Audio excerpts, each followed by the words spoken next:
Uh, Good afternoon, students. Welcome to this fourth lecture of Unit 5. Today, we are going to learn about ergonomics. In the previous class, let us recap. In the previous class, we discussed about job evaluation factors. What is job evaluation? Job evaluation is nothing but finding the relative value of a job, and then we discuss what factors influences job evaluation methods and workplace arrangement, workspace arrangement, what is a workplace, how ergonomics affects workplace, and how to make an office ergonomically compliant, and what does ergonomic consist of, and what are the benefits of ergonomics. So the first one is reduced cost by decreasing injuries occurrence of the workers. So in order to reduce any kind of injuries or accidental hazards, ergonomics is used. It helps in improving productivity, and which will result in a better designed workplace, and also ensures good posture, less exertion and fear motions of the workers. And it gives better quality because poor ergonomic leads to frustrated and fatigued workers that don't do their best at work. And if an employee does not perform well or experiences fatigue and discomfort, then this can result into absenteeism, and also the morale will maybe decreased. So in order to decrease all those things, so ergonomics is used. So if an employee does not experience fatigue and discomfort during their work, this can result in decreased absenteeism, improved morale, and increased employee involvement. Ergonomics is also used for better human performance, as safe and health culture created in the organization. So therefore, ultimately, the effect is on productivity. So it decreases the number of injuries, it improves productivity, it improves the quality and efficiency of the work, and also it reduces absenteeism, improves morale, and it improves employee involvement, and also it improves performance, and the culture and safe and health culture of the organization also improves. Next, so what are the recommendations to be followed at workplaces? Okay, so the first one is services. When you design a workplace using ergonomics, what are the things that are to be kept in mind? So usually these are few things. Like first one is services needed by several people should be placed in the central location. For example, a store, warehouse, where all the employees or workers in a factory need something or the other, so it should be placed at the center. Or maybe something which is of very high importance, which everyone is using, it should be placed at the center. Then the communication needs of different operations should be evaluated, and people or workplaces should be located to maximize communication. There should be some kind of communication system, either written, verbal, oral, or through loudspeaker. Something should be used so that information can be communicated. This is one thing recommended. Next one is lines of sight and other visual requirements for operation should be kept clear. Like for example, fire extinguishers where they are placed, and fire exits.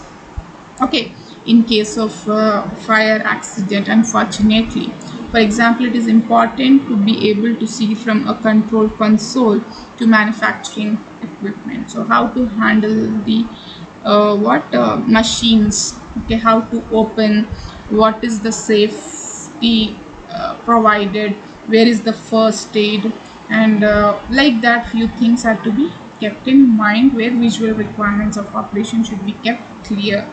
Noisy, heat producing, odor producing, or visually distracting operation should be modified and located to minimize the effect of the operation. So it should be, these are the operations which create discomfort among the workers or laborers. So therefore it is suggested and recommended that these kind of operations should be located at a place which minimizes their effects on other operations or maybe the surroundings, right? Next one is The work area should be arranged so the product can flow through it, preferably in one direction with minimal rehandling. The work area of the organization or the organizational setup should be in a way where the product can flow from a raw material to a finished product in one direction with minimum rehandling. Okay, so it should have a smooth flow process. Okay, next one is the workstation should be designed to permit people a minimum separation of 120 centimeter with 244 centimeter being more desirable. These are few guidelines which can be implemented, right? So here that stations or people where they are sitting, desks should be in a distance. Then postural flexibility and change should be provided. A person should not be restricted to a workplace in such a way that he or she cannot change posture during the shift. So here there should be flexibility for the person to move here and there. Restricted to a workplace will actually increase boredom and maybe the physical maybe he will feel physically discomfortable. So therefore there should be given a physical flexibility where he is sitting, that is called postural flexibility, and also the option of giving change. Okay, maybe he can go to another place like that. So postural flexibility is very important. So with this we finish the topic called ergonomics. Okay, what is ergonomics, how ergonomics plays a role in designing a workplace, and what does ergonomics consist of, and what is ergonomically compliant offices, what are the benefits and what are the recommendations.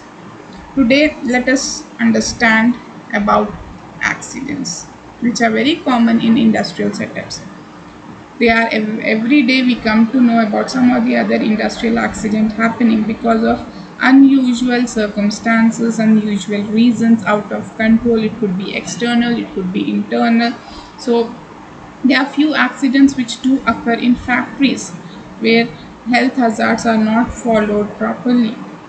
So the Occupational Safety and Health Administration station, which is called OSHA in short, has a succinct definition for workplace accident. It is an unplanned event that results in personal injury or personal damage. It is unplanned event that results in personal injury or personal damage. It's a government body tasked with helping keep workplaces safe. So this organization has defined an accident, workplace accident, an unplanned event that results in personal injury or property damage. Herbert William Henrich, a founding father of sorts for the workplace safety movement, called workplace accidents. So according to Herbert Williams Henrich, he said that unplanned and uncontrolled events resulting in personal injury is called workplace accident. Okay, so he has termed it as uncontrolled, which are not in the control of the human being, and unplanned, which are not planned. Okay, but however, workplace accidents can be painful and it could be costly for both the employers and employees.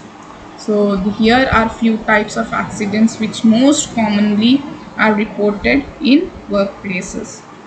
And workplaces can be dangerous sometimes because of the industrial environment. There are various factors that could cause accidents, maybe by overexertion to mishandling. There are also a multitude of variables that can contribute to or influence a workplace incident. So workplace accidents may be actually very dangerous. Okay, so there are few causes of accidents: lifting, fatigue, dehydration, poor lighting, hazardous material, acts of workplace violence, trips and falls. Recently, and when you look at these acts of workplace violence, they recently in Bangalore, there was what ruckus, okay, where the whole office was destroyed, mishandled by employees of Apple. I think they were not paid salaries, or some allegations were against the company. So that is what acts of workplace violence and trips and falls and stress. So, so what is lifting? Okay, many employees are prone to sprain, strain, or tear a muscle by virtue of lifting an object that is too heavy for them to lift on their own. So therefore, there is no harm in asking for help with objects.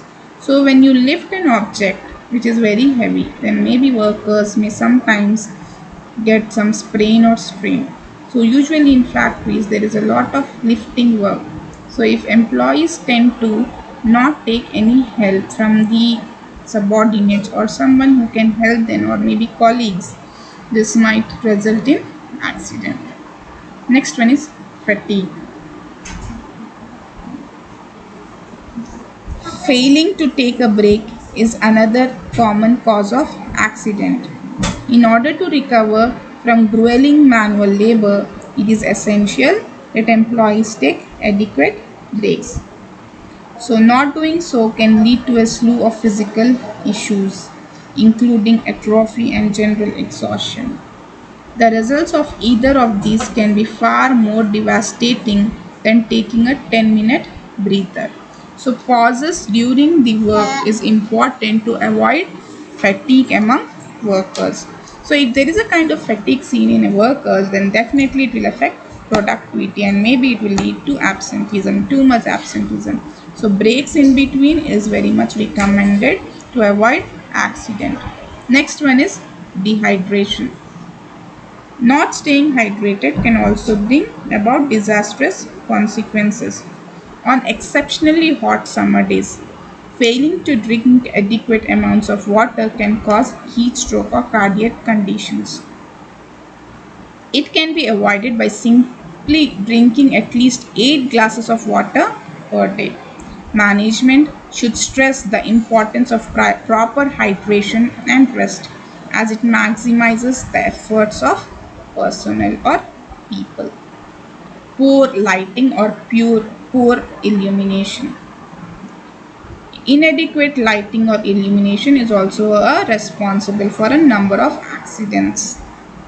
Sometimes this is not considered or overlooked phenomena, but then when attempting to prevent accidents in the warehouse or workplace. Hazardous materials.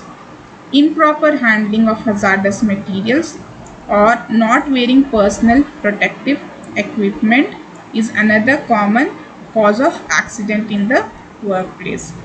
By reading material safety data sheets and providing appropriate protective equipments, many workplace incidents or accidents can be avoided. So personal protective equipment, that is PPE kits, is usually recommended where hazardous materials are placed, if people are handling those type of materials. Acts of workplace violence. Violence among co-workers maybe could be the reason.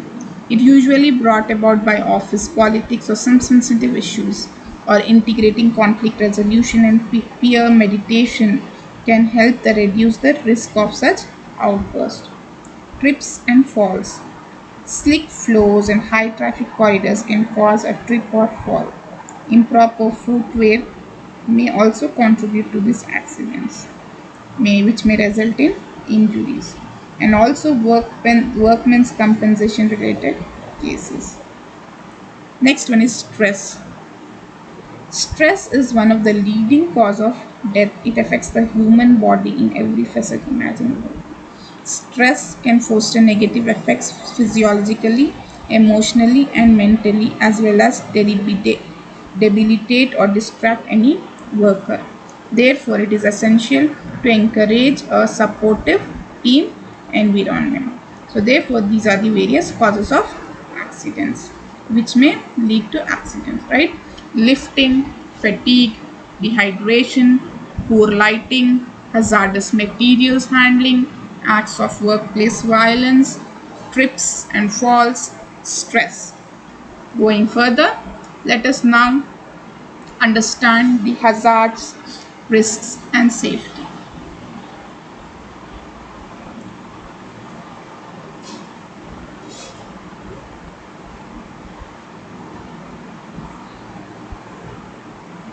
Preventing workplace accidents means developing a solid grasp of the differences between hazard and risk. What are hazards? Hazards are things that can potentially cause damage or health consequences to workers. That means even something as simple as a computer could be considered a hazard. After all, repetitive motion injuries like carpal tunnel syndrome come from prolonged computer usage. So a hazard is nothing but a cause, is a potential cause, damage or health consequence to employees or workers. Other hazards could be knives, wet floors, even bullying behaviors. Thinking about hazards as categories, they could be biological, chemical, ergonomic, and safety related hazards. So there are basically four types of hazards. Five, one, two, six types of hazards: biological, chemical, ergonomic, physical, emotional, and safety related. Okay, now, so therefore, biological means bacteria or animal excrement or something like that. Chemical means some kind of reaction. Ergonomic is poor posture or workstation setup or workplace. Okay, physical or emotional, bullying or extreme stress or safety related. Okay, so this is how there are six types of hazards. Okay, what now? This is about hazard. Now, what is risk? Risk, on the other hand, is the likelihood that a worker may be harmed by coming into contact with a particular hazard. Risk can go up or down based on how frequently a worker is exposed to a hazard. Using a computer every day and all day long would elevate your risk to developing carpal tunnel syndrome at any point in your career. So this is a kind of risk developed because of the hazard, and the hazard here is computer usage. Okay, so this is what risk is. Now, next one is workplace safety. Workplace safety as a broad umbrella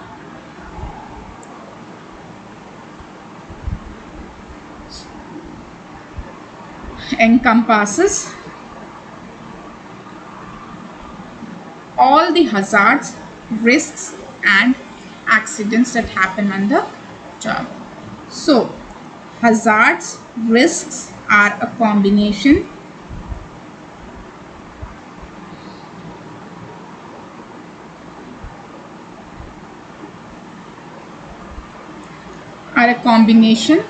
which usually result in accidents. So, workplace safety, workplace hazards are any aspect of work that can cause health and safety risk.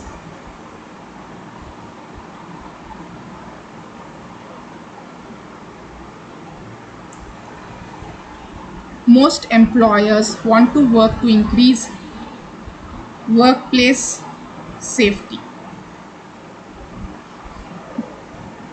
Like going to hazards, there are usually few kinds of hazards, like the working at a height, at very high level. If employees are working, then definitely there is a what hazard that he may fall. Then the poor housekeeping, maybe untidiness, or you don't have proper housekeeping staff, or there is no housekeeping facility. Then electrical extension cord through electricity, or some kind of short circuit or that happens through electric circuits make a cause of hazard.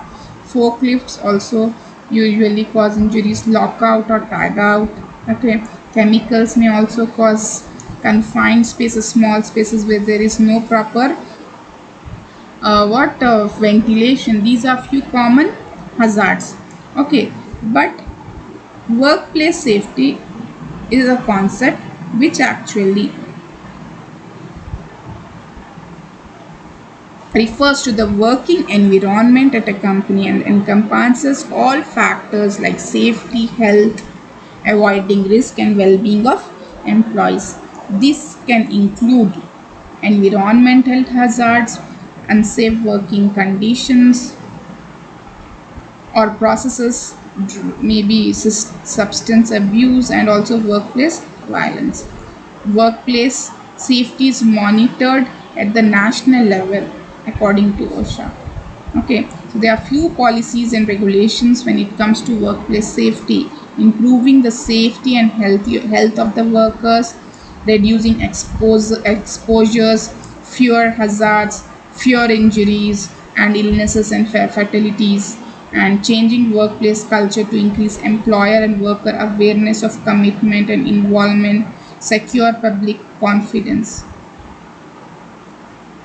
So therefore, workplace safety is very important and it controls the accidents, providing, and we can actually give workplace safety by providing personal safety equipment, installing in equipment controls, creating and disseminating operational manuals, establishing and enforcing hazardous materials handling policies, adopting substance testing program, offering employee counseling services, implementing safety training programs, and we can also appoint safety managers and committees to control the safety operations. Like that, these are few things which are to be kept in mind to have uh, workplace safety. And few tips we can give is you should be the employers should be very much aware of the surroundings and the environment in which he is working, where there are potential hazards, and you should always keep a correct posture which will avoid any kind of what syndromes or something like that which happens, neck pains, back pains, or some physical uh, body issues. Take regular breaks. It is important that employees always take regular breaks, otherwise it will lead to breakdown, mental breakdown or fatigue or something like that. Never take shortcuts or procedures. Always be aware of the new safety procedures, and always know be aware of the emergency exists, and report unsafe conditions and improve unsafe conditions. Always wear protective equipment. So these are few things which always helps in workplace safety. So therefore, workplace safety is a combination of hazards, risk, and accidents that happen on job. Most employers want to work to increase workplace safety and to diminish not only the impact on workers but also the company as well. So with this, I think we'll finish this class. So let us recapitulate today. What did we do today? We actually studied the various benefits associated with ergonomics. Then we studied what are the recommendations to be followed for a workplace, and what is a workplace accident, causes of accident, and hazards, risk, and workplace safety. What are hazards? What are the various 6 types of hazard? That is biological, chemical, ergonomic, physical, emotional, and safety related. Then what are risks and what is workplace safety? So in the next class, we'll learn how to prevent accidents, and what is workplace safety in detail, and need for workplace safety, and basic objectives of workplace safety. So with this, we finish this lesson today, this fourth part of unit 5. Thank you, students.